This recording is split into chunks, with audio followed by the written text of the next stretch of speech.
오늘 우리에게 주신 하나님의 말씀은 신약성경 마태복음 11장 2절에서 6절까지의 말씀이 되겠습니다. 제가 가진 성경은 신약성경 16면에 기록되어 있습니다. 신약성경 16면에 기록된 마태복음 11장 2절에서 6절까지의 말씀입니다. 이 기록된 계시의 말씀을 봉독하는 중에 살아계신 하나님의 음성을 모두 다 함께 들으실 수 있기를 바랍니다. 하나님의 말씀입니다. 요한이 옥에서 그리스도께서 하신 일을 듣고 제자들을 보내어 예수께 여짜오되 오실 그이가 당신이 오니까 우리가 다른 일을 기다리오리까? 예수께서 대답하여 이르시되 너희가 가서 듣고 보는 것을 요한에게 알리되 맹인이 보며 못 걷는 사람들이 걸으며 나병 환자가 깨끗함을 받으며 못 듣는 자가 들으며 죽은 자가 살아나며 가난한 자에게 복음이 전파된다 하라. 누구든지 나로 말미암아 실족하지 아니하는 자는 복이 있도다 하시니라. 아멘. 20세기 최고의 기타리스트로 불리는 조지 벤슨의 일화를 소개하겠습니다. 10개의 그래미상을 수상한 그는 수많은 팬들의 사랑을 받으며 성공적인 삶을 살고 있었습니다. 그러나 무대 뒤편에서는 깊은 고독과 공허감을 느끼고 있었다고 고백합니다. 어느 날 그의 가장 친한 친구 마크가 물었습니다. 조지, 너 정말 행복하니? 그는 대답합니다. 당연히 행복하지. 난 모든 것을 이뤘잖아. 명예도 돈도 팬들의 사랑도. 그의 친구 마크는 다시 반문했습니다. 그게 진짜 행복일까?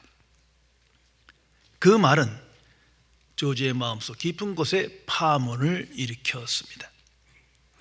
그 후 몇 주간 조지는 자신의 삶을 되돌아보며 알 수 없는 허기를 느꼈고 그러던 중 우연히 한 기독교회 교회에 참석하여 예배를 드렸습니다. 목사님의 설교 중 진정한 행복은 예수 그리스도와의 관계 속에 있다 라는 말을 듣는 순간 조지는 자신이 평생 쫓아왔던 것이 얼마나 허망했는지를 깨닫게 되었습니다. 집회가 모두 끝난 후 그는 혼자 교회에 남아 예수님, 저를 받아주세요. 제가 다시 시작할 수 있도록 도와주세요 라고 기도를 했습니다. 그의 삶은 그날 이후 완전히 변했습니다. 이제 그는 단순한 무대 위의 스타가 아닌 하나님과의 관계를 통해 진정한 행복을 찾는 음악가가 되었습니다. 이제 80이 넘은 조지 벤슨은 최근 인터뷰에서 이렇게 말했습니다. 내가 얻은 모든 명성과 부에도 불구하고 내가 진정으로 찾고 있는 것은 하나님과의 관계였습니다. 그분과의 연결 없이는 내 인생은 허무한 것이었습니다. 이제 음악이 아니라 예수 그리스도가 내 삶의 중심이 되었습니다. 깊이 생각해 보시기 바랍니다. 성도 여러분, 하나님의 말씀인 성경은 예수는 주시다, Jesus is the Lord, 예수님만이 유일한 구세주이며 구주이심을 선포하고 기록하고 있습니다. 나는 이 진리를 신앙 고백하며 믿음으로 그리스도와 바른 관계를 맺는 인생을 살아가고 계십니까? 고린도전서 12장 3절의 말씀입니다. 성령으로 아니하고는 누구든지 예수를 주시라 할 수 없느니라. 성령의 역사가 있어야 우리는 예수를 주라 고백할 수 있습니다. 단지 말뿐의 고백이 아닌 삶 전체로 주와 동행하며 믿음으로 연합하며 바른 관계를 맺으며 예수 그리스도를 나의 주가 되게 하는 인생을 구체적으로 실천하며 살아가는 것을 의미합니다. 거듭난 그리스도인은 예수 그리스도가 누구시며 무슨 일을 행하셨는지를 명백히 알고 믿고 확신하며 삶 속에서 예수님만이 나의 주가 되기를 갈망하며 되는 인생을 살며 그리스도의 영광을 나타내는 사람을 의미합니다. 이제는 정말 그리스도께 속한 자요 그리스도의 증인이 된 것입니다. 성도 여러분, 성경에 보면 신구약 전체에서 항상 유대인들의 삶을 다루는 것을 봅니다. 성경에서 보면 그들은 잘못된 신앙생활을 했습니다. 구원받지 못했습니다. 왜 그렇게 많이 기록된 겁니까? 바로 유대인들의 삶을 통해서 하나님께서 우리에게 말씀해 주시는 겁니다. 또한 경고의 메시지를 주고 계신 겁니다. 간략하게 생각해 보세요. 그들은 십계명, 즉 하나님의 율법을 직접 수여받은 민족입니다. 아브라함의 자손입니다. 하나님께서 택하셔서 민족 되게 하시고 나라를 이루셨습니다. 그들은 선민의식을 가졌습니다. 항상 하나님 중심의 예배를 드리며 인생을 살았습니다. 그리고 그들은 메시아를 기다렸습니다. 메시아 대망 사상을 가졌습니다. 그러나 정작 예수님이 메시아로 오셨을 때 알아보지 못하고 거부하며 죽이게 됩니다. 얼마나 비참한 사건입니까? 성경은 그것을 자세히 역사를 넘어 기록하고 우리에게 알게 하십니다. 왜 이렇게 됐느냐? 왜 그들은 그렇게 비참한 인생을 살며 구원받지 못했느냐? 우리는 질문할 수밖에 없습니다. 성경은 분명히 말해줍니다. 그들은 메시아를 기다렸지만 메시아보다 더 갈망하고 기대한 것은 메시아의 시대였습니다. 메시아로부터 오는 지혜와 능력과 복을 받는 그 시대를 더 열망한 거예요. 그래서 메시아가 필요한 거예요. 이건 잘못된 신앙생활입니다. 결국 잘못된 소망 때문에 메시아가 와도 자신의 생각과 다르고 자신의 기대와 다르기 때문에 거부하고 메시아를 죽입니다. 그들은 메시아가 오면 당연히 우리의 소원이 이루어지고 이스라엘이 번영하고 만사 형통하고 뭐 엄청난 그런 시대가 열릴 것을 기대했기 때문이에요. 성도 여러분, 오늘날 교회와 교인들이 잘못된 신앙생활을 하는 경우가 여기 있습니다. 그리스도라는 지식이 잘못됐어요. 예수님이 누구시며 무슨 일을 하셨는지에 대하여 가감하며 왜곡되기 시작한 겁니다. 결국 잘못된 믿음과 소망을 가졌기에 하나님께 영광 돌리는 승리의 삶을 살아갈 수 없게 되어진 것입니다. 예루살렘에서 랍비가 제자들과 함께 메시아에 대하여 토론하고 있었습니다. 한 제자가 물었습니다. 랍비님, 메시아가 오신다면 우리에게 무엇을 가져다 줄까요? 명예일까요? 부일까요?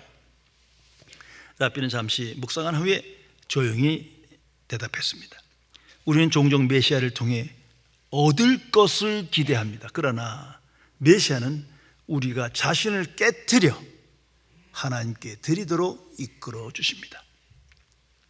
성도 여러분, 예수 그리스도와 바른 관계를 갖고 날마다 예수가 주가 되는 인생을 산다면 너무도 자연스럽게 자아를 부인하게 되고 자아실현을 버리고 잘못된 기대와 소망과 믿음을 없애버리고 옛사람의 본성을 제거하며 이제는 그리스도를 본받고 따르며 그리스도의 영광을 나타내는 인생으로 변화되게 됩니다. 성도 여러분, 정말 예수님이 나의 주가 되십니까? 깊이 생각해야 할 것입니다. 오늘 성경 말씀에 예수님께 중대한 질문을 하는 계시적인 사건이 기록되어 있습니다. 3절에 예수께 여짜오되 오실 그이가 당신이 오니까 우리가 다른 일을 기다려오리까? 이 말씀은 지금 예수님 당신이 메시아입니까? 아닙니까? 당신이 아니면 우리는 다른 메시아를 기다리겠습니다. 지금 이 말입니다. 그런데 이 질문은 불신자가 한 질문이 아니에요. 또는 아직 믿음이 연약한 사람이 한 것이 아니에요. 이 질문은 놀랍게도 세례 요한이 한 질문입니다.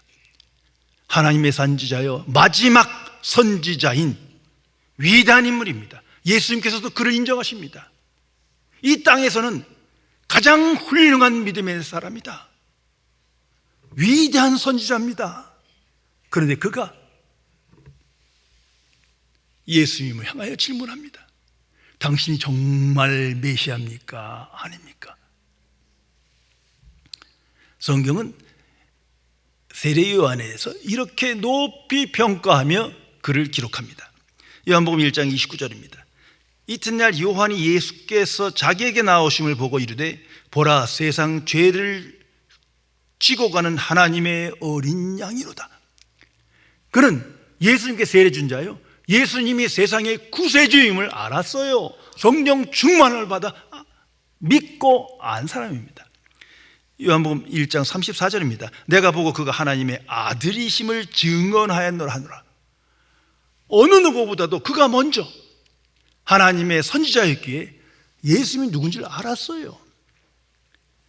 요한복음 3장 30절에 말합니다. 그는 흥하여야겠고 나는 쇠어야 하리라. 오직 자신을 통해서 예수 그리스도만 나타나길 바라고 자기는 소멸돼도 그것이 나의 기쁨이라고 고백하며 설교한 사람이에요. 그것이 성경에 기록됩니다. 그런데 그런 분이 지금 의심과 회의 속에서 믿음이 흔들거리고 있는 거예요. 아주 연약한 영적 침체기에 빠져서 예수님, 당신이 정말 구주십니까? 아닙니까? 메시아입니까? 아닙니까? 묻습니다. 성경은 이 사건을 통해서 우리에게 하나님의 말씀을 계시해 주고 있습니다. 성도 여러분, 이건 세례 요한만의 상황이 아닙니다. 우리 모두 누구나, 아니 항상 이런 상황에 처해 있습니다. 거듭난 그리스도인도, 목회자도, 저도, 선교사도 모두가 이러한 위기의 영적 침체기를 갖습니다. 만일 이런 상황이 없다면 그 사람은 맹목적으로 믿는 사람이요 그리스도인이 아닐 겁니다. 왜냐하면 우리의 실존은 어두움의 세상 가운데 있기 때문이에요. 어두움의 세상 속에 죄의 권세가 있고 사탄의 유혹이 강력하게 나타나기 때문입니다. 무엇보다도 우리 안에 죄의 본성이 있어요. 옛사람의 본성이 끊임없이 나를 괴롭힙니다. 그러기에 우리는 의심하고 불안해하며 회의하게 됩니다. 이건 지금 세례 요한의 불신앙을 말하는 게 아니에요. 세례 요한이 더욱 큰 믿음의 사람으로, 온전한 믿음으로 사람으로 변해지기 위한 과정입니다. 모든 하나님의 사람이 이러한 실존적 과정을 거칩니다. 하나님이 부르셨기에 하나님이 반드시 온전한 믿음의 사람으로 그 사람을 이끌어 가십니다. 온전한 믿음의 사람이 되는 과정 중에 있는 것임을 우리에게 알게 해줍니다. 무엇보다도 세상 속에서 우리는 악인의 형통을 보며 불의를 보며 의인의 고난을 항상 직면합니다. 우리는 그런 세상 속에 살기에 질문할 수밖에 없고 회의를 가질 수밖에 없습니다. 하나님의 사람 세례 요한, 지금 감옥에 갇혔습니다. 옥중에 있어요. 뭐 잘못한 게 아니에요. 정의를 외쳤고 선행을 했기 때문에 감옥에 갇힌 겁니다. 잘 아시는 대로 이 세례 요한과 헤롯 왕의 관계는 책으로, 영화로도 많이 우리에게 알려졌습니다. 결국 그는 감옥에서 목이 잘려 처형됩니다. 당시 왕인 헤롯, 그는 위대한 왕입니다. 문화적으로, 경제적으로, 정치적으로 상당한 높은 수준의 영향력을 가진 사람이에요. 수많은 업적이 있어요. 그런데 그는 하나님을 경배한다 하면서 불의를 서슴없이 저지릅니다. 대표적인 게 바로 오늘 이 사건입니다. 사랑하지 말아야 될 제수인 동생의 아내죠, 헤로디아를 사랑하고 서로 눈이 맞아요.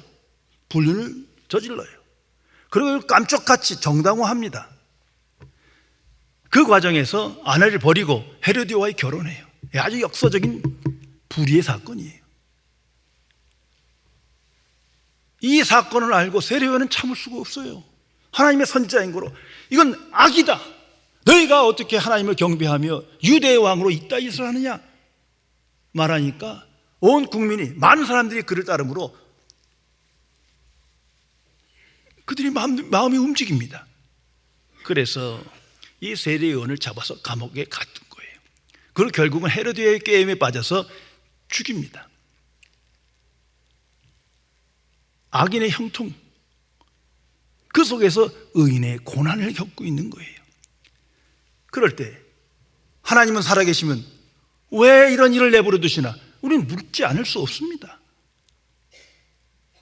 아무리 암흑의 세상이지만 왜 이처럼 착한 하나님의 종이 억울한 일 당하며 고통당하며 참수형을 당해야 된단 말입니까? 거룩하신 하나님, 전지전능하신 하나님, 지금 뭐 하고 계십니까? 이거 알고 계십니까? 질문할 수밖에 없습니다. 또한 세례요한은 메시아에 대한, 그러므로 다시 말해서 예수 그리스도에 대한 잘못된 이해와 믿음을 가졌습니다. 그 이유는 단 하나입니다. 십자가가 나타나지 않았기 때문에, 예수의 십자가의 사건을 아직 경험하지 못했고 십자가의 복음을 듣지 못했기에 메시아에 대한 잘못된 이해를 갖고 있습니다. 그래서 정말 메시아가 나타났으면 최후의 가장 위대한 선지자인 요한에게 찾아와서 좀 위로도 하고 위문을 해야 되는 거 아닙니까?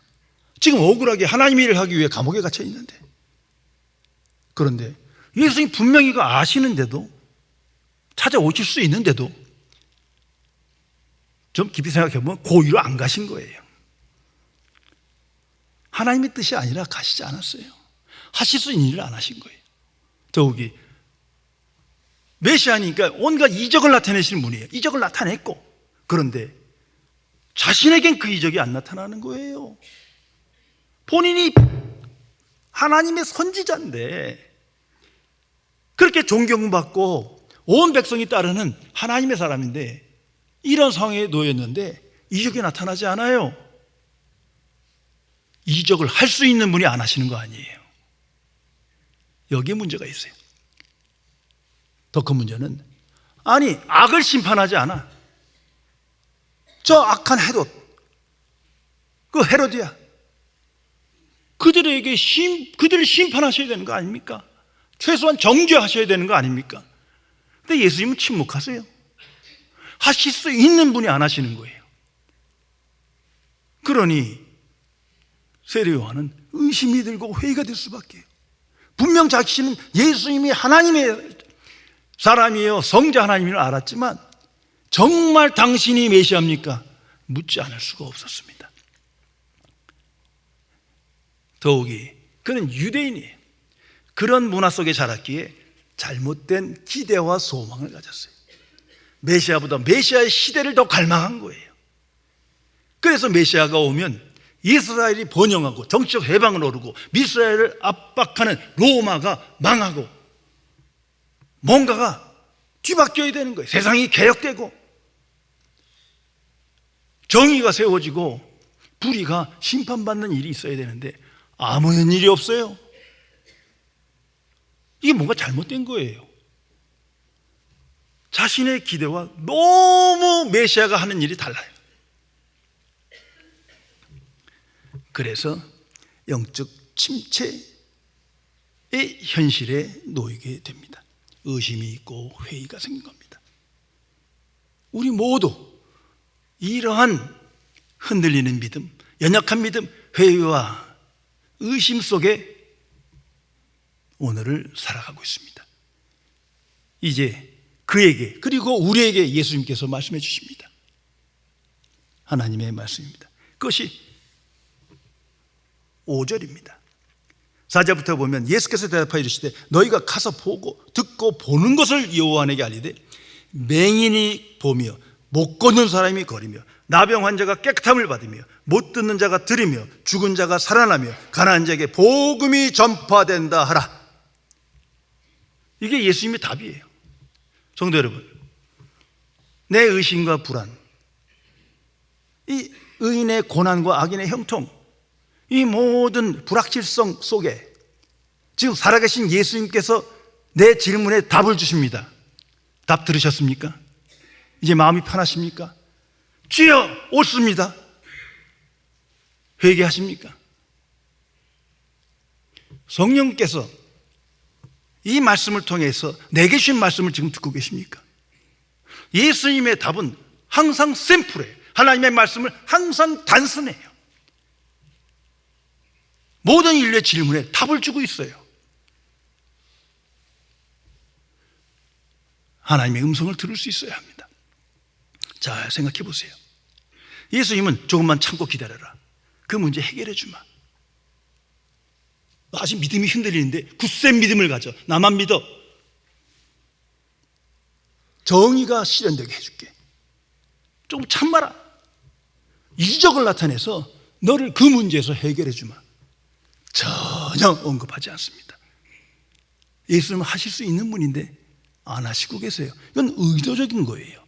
하나님의 뜻이기 때문입니다. 그래서 성경은 말합니다.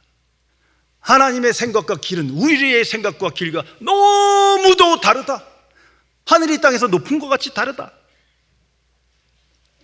성도 여러분, 우리의 기대와 너무나 다른 말씀을 예수님께서 하세요. 어떻게 보면 엉뚱한 말씀 같아요. 그러나 그것이 우리의 질문의 답입니다. 오늘날도 보세요. 악인의 형통, 의인의 고난 보고 불의한 상황이 놓치고 여러 열악한 상황이 있을 때 하나님께 기도하며 우리는 하나님의 말씀을 어떻게 듣습니까? 오늘 많은 설교 중에 이런 상황이 놓이면 조금만 기다리며 하나님께서 해결해 주실 것입니다. 모든 게 예수 그리스도에서 형통합니다. 믿음을 가지세요. 믿음이 연약해서 그렇습니다. 봉사를 열심히 하세요. 헌신이 부족해서 그럽니다. 이거 한마디로 영적 사기예요. 그런데도 그쪽으로 끌려가요. 이게 희망 고문인데 이거 얼마나 어리석습니까? 오늘도 주께서는 이렇게 말씀하십니다. 5절의 말씀 그대로입니다. 이 5절 말씀은 말씀 그대로 이적이 나타났다는 거예요. 신적 능력이 예수 그리스도가 하나님이시니까 그분을 통해서 하나님의 능력이 나타난 거예요. 그리고 그 말씀 속에서 사건 속에서 말씀하시는 겁니다. 예수님은 하나님이시다. 메시아임을 알라. 지금 그걸 말씀하는 거예요. 이적이 나타났고 말씀이 나타났고 복음이 전파된다. 그게 메시아가 하는 일이다. 지금 이 말씀 5절 말씀은 구약 성경의 약속, 예언의 성취가 일어났다는 걸 말합니다. 메시아가 왔다. 메시아가 올 때의 일을 말하는 겁니다.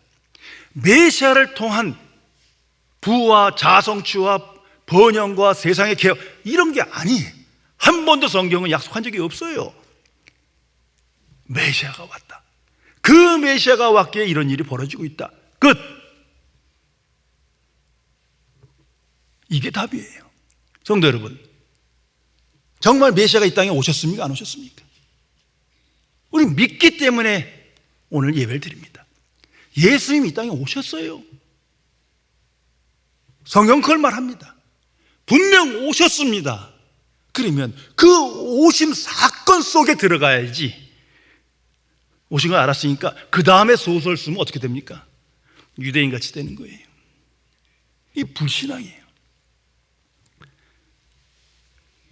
하나님이 예수 그리스도를 보내시어 세상 속으로 보내셨습니다.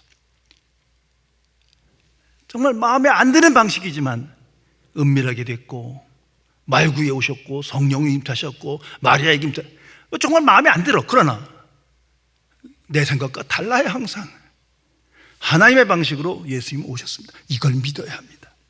그래야 온전한 믿음을 회복하는 거예요.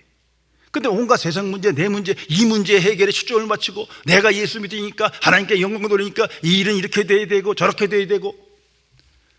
지금 누가 하나님이요? 누가 예수님이요? 하나님이 이 땅에 오셨는데 그 사건 속에서 모든 걸 재정리해야 돼요. 가치관도 세계관도 진리관도 다시 정립해야 됩니다. 믿음도 소망도 기대도 다시 정립해야 합니다. 역사관도 세상에 관해서 하나님에 관해서 다시 정립해야 돼요. 유대인의 또는 세례 요한의 수준에 머무르면 안 되는 거예요. 메시아가 왔다. 이거 예수님의 답이에요. 그러므로 예수 그리스도께 집중해야 합니다. 정말 예수님께서 이 땅에 오셨는가? 그걸 믿을 때 우리는 예수는 주다 고백하게 됩니다. 그 속에서 우리는 살아가게 됩니다. 그리고 6절에 더 놀라운 충격적인 말씀을 하세요. 누구든지 나로 말미암아 실족하지 않는 자는 복이 있도다. 무슨 말입니까? 실족한 사람이 많다는 거죠. 많은 걸 아시면서도 내버려 두시겠다는 거예요. 이게 하나님의 경륜이에요. 하나님의 지혜입니다. 그러므로 거듭난 그리스도인은 예수 그리스도의 사건에 이 땅에 오셨고 십자가에 죽으셨고 부활하셨고 승천하셨고 다시 오시는 사건에 집중해야 합니다. 우리는 그걸 믿잖아요. 그런데 그걸 축소시키고 다른 문제 해결이 더 커지면 복음이 왜곡되고 망각되기 시작합니다. 예수 그리스도만이 나의 소망이요 믿음이요 기쁨이요 만족이 되어야 합니다. 예수께서 말씀하십니다. 나로 말미암아 실족하지 않은 자는 복이 있도다. 나로 말미암아 나만을 믿고 나만을 소망하고 나만을 기뻐하는 자는 복이 있도다. 그 말씀이에요. 이적이 나타나고 내 문제가 해결되고 세상에 불의가 심판을 받고 정의가 나타나고 유토피아가 되고 번영이 되고 하나님께 맡기세요. 왜? 하나님이 이 땅에 오셨기 때문이에요. 하나님께 이 땅에 오셨고 아시기 때문에 맡겨야 되는 거예요. 그런데 그걸 우리 뜻대로 내 뜻대로 되게 없어서 그건 바른 신앙생활이 아니죠. 하나님을 우상화하는 것임을 알아야 합니다. 예수님으로 말미암아 우리는 실족합니다. 항상 걸려지고 넘어집니다. 불신앙을 갖게 됩니다. 적어도 두 가지 차원에서 그렇습니다. 먼저는 예수님이 하신 일 때문에 우리는 실족해요. 성육신의 방식도 마음에 안 들고 그의 생애도 마음에 안 들어. 하나님의 아들이고 죽은 자를 살리는 분이 어떻게 그렇게 지내시냐 이거예요. 제일 마음에 안 드는 게 예수님이 십자가예요. 어떻게 해서 그렇게 피 흘려 십자가에 죽으십니까? 그 수치를 당하면서. 이게 항상 걸림돌이에요. 잘 믿다가도 어떤 문제, 다른 직면한 문제가 생기면 이게 부딪혀요. 그쪽은 잊어버려요. 이게 예수님께서 행하실 일인데 이게 걸림돌이 되는 거예요. 더 큰 걸림돌은 예수님이 하시지 않은 일 때문에 걸림돌이에요. 세례요한을 방문하시지도 않고 이적을 베풀어 주시지도 않고 찾아가서 위로하시지도 않고 어떻게 보면 냉정하게 보고되는 걸 얘기하라. 거기에 만족하는 자가 복이 있느니라. 그 당시에 태어나지 않기 다행이지 다 불신앙에 빠질 뻔한 거예요. 성도 여러분, 예수님은 부와 건강과 세상의 번영과 유토피아를 약속한 적 없습니다. 자아실은 약속한 적이 없어요. 자아를 부인하라고 말씀하셨죠. 정말 예수가 주시다 나는 고백하며 증거하며 오늘 살아가십니까? 여기에 참된 소망과 믿음이 있는 것입니다. 그러므로 거듭난 그리스도인은 항상 예수 그리스도의 십자가에 집중해야 합니다. 생애도 아니요 말씀도 아니에요. 예수님의 십자가에서 예수님은 다 이루었다 말씀하셨습니다. 세례 요한은 우리랑 비교될 수 있는 분이 아니에요. 그러나 복음의 비밀을 알지 못했어요. 예수 그리스도를 알았지만 십자가를 알지 못했어요. 그런 일은 있으면 안 되는 거예요. 그러니 잘못된 소망과 믿음을 가질 수밖에 없는 겁니다. 그러나 우리는 십자가를 압니다. 그 십자가의 복음을 믿어 하나님의 자녀됐기 때문에 어떤 상황에 문제가 있든 항상 예수 그리스도의 십자가 안에서 해결하세요. 예수 그리스도의 십자가는 먼저 우리에게 영적 분별력을 줍니다. 예수님이 무엇을 행하셨고 무엇을 행하시지 않은지를 명백하게 알게 해요. 그리고 예수님이 하신 일에 집중하게 됩니다. 그 속에 지혜와 능력과 권세가 있는 거거든요. 예수 그리스도 안에 하나님의 충만과 능력이 약속되어 있는 거예요. 예수 그리스도의 십자가에 집중하며 십자가의 복음에 묵상해야 합니다. 그래야 우리는 승리할 수 있습니다. 사탄의 역사는 예수도 믿게 하고 열심히 봉사도 하게 하고 선교하고 전도하고 결정적으로 십자가를 왜곡시키고 십자가의 길을 외면하고 십자가의 복음을 묵상하지 않는다면 사탄의 승리입니다. 성육신의 목적은 분명 십자가입니다. 예수님은 처음부터 십자가를 지시기 위하여 피 흘려 죽으시기 위해 오신 분이에요. 여기서 벗어나면 안 됩니다. 예수님이 이 땅에 오신 것은 소은송치 만사형통 세상의 개혁과 개선, 세상의 유토피아가 아닙니다. 예수님은 십자가 안에서 구원과 심판을 명백히 나타나셨습니다. 그 복음을 믿음으로 하나님의 은혜로 말미암아 아무 공로 없이 구원받습니다. 죄와 사망으로부터 세상과 율법과 사탄으로부터 구원받습니다. 그리고 죄사함 받고 하나님의 의를 받고 영생을 받고 천국에 들어갑니다. 이건 예수님이 이 땅에 오셨고 십자가에 죽으셨기 때문에 된 일이지 그 외에 다른 일이 아니에요. 그래서 십자가의 복음에 집중해야 합니다. 그리고 그 속에 심판이 나타났습니다. 불신앙에 대한 심판, 사탄과 마귀에 대한 심판, 죄와 사망에 대한 심판, 어둠의 권세와 능력에 대한 심판이 명백히 나타났습니다. 이것을 분별하며 오늘을 살아가야 합니다. 예수님은 하나님께서 보내신 자예요.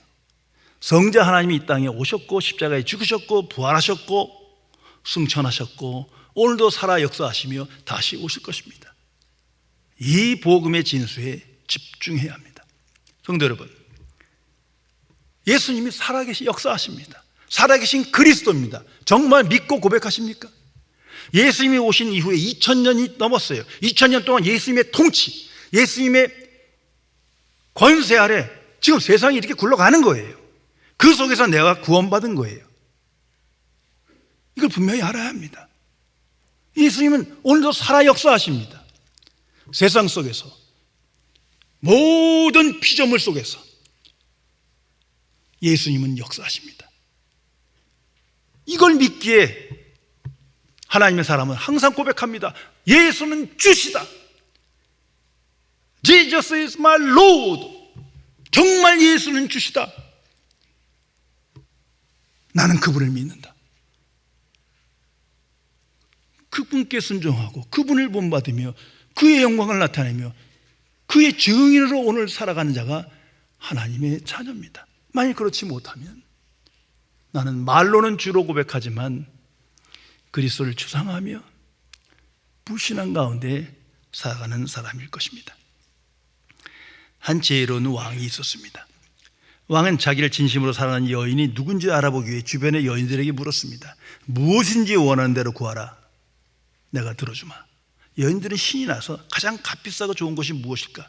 그것을 구해야 하는데 행복한 고민에 빠졌습니다.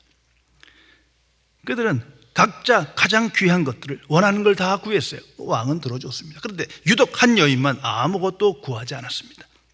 왕은 그녀에게 왜 아무것도 구하지 않느냐 물었습니다. 그녀는 대답합니다. 저는 아무것도 필요 없습니다. 오직 왕 한 분만 원합니다. 왕이 너무도 기뻐하고 그 여인을 아내로 맞았답니다. 왕과 함께 사는 그 여인은 왕이 가진 모든 것이 자기 것이 된 거예요. 하나님은 탐욕스러운 이기적인 인간을 너무도 잘 아십니다. 그분은 창조시기 때문이에요. 하나님께서 바라는 마음, 기뻐하시는 것은 정말 예수 그리스도만을 소망하며 믿으며 만족하는 그 마음입니다.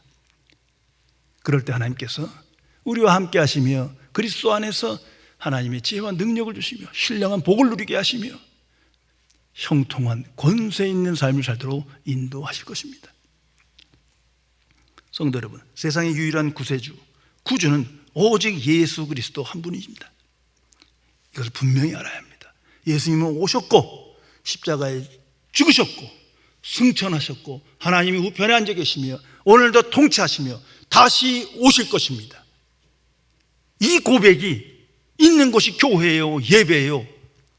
그 고백을 기뻐하고 예수를 주가 되게 하신 사람들이 성도인 겁니다. 예수님만이 하나님의 계시자입니다. 하나님과 우리의 화목자여 중보자이십니다. 예수 그리스도 안에서만 우리는 하나님께 나아갈 수 있는 겁니다. 그러므로 그리스도인은 항상 그리스도라는 지식의 충만함을 갈망합니다. 예수님이 누구시며 무슨 일을 행하시는지 명확히 알고 그리스도의 영광을 나타내는 삶을 살아가게 됩니다. 그리고 세상 속에서 그리스도와 바른 관계를 맺습니다. 참으로 그는 주십니다. 세상의 주여 나의 주가 되십니다. 일상에서 그 주를 바라보며 소망하며 만족하며 기뻐하며 그의 은혜에 합당한 삶을 살기를 기도하며 오늘을 살아갑니다. 그래서 예수님의 증인으로, 복음의 증인으로 오직 하나님께 영광 돌리는 승리의 삶을 살아가게 되는 것입니다. 기도하시겠습니다. 창조주이시며 거룩하신 하나님 아버지, 이 어두운 세상 속에 성자 하나님을 보내주셨고 십자가에 피 흘리게 흘려 죽게 하셨고 부활시키셨고 오늘도 하나님 우편에 앉아 계시어 그리스도의 통치가 나타나게 하셨지만 아직도 예수님 안에 소망과 믿음과 만족과 기쁨을 두지 못하여 잘못된 소망과 잘못된 믿음으로 잘못된 신앙생활하는 어리석은 죄인을 용서하여 주옵소서. 진실로 하나님의 자녀를 통하여 예수는 살아계신 주임을 고백하며 증거하며 나타나는 삶이 있어 주의 영광을 나타내며 주의 지혜와 능력으로 살아가며 주의 은혜에 붙들려 살아가는 승리의 삶을 사도록 지켜주옵소서. 진리의 성령이시여 성령 충만을 받아 영의 생각에 이끌려 그리스도와 연합하여 그리스도를 본받고 따르는 삶을 통하여 날마다 살아계신 그리스도가 나의 주가 되게 하여 주옵소서. 주 예수 그리스도의 이름으로 간절히 기도드리옵나이다. 아멘.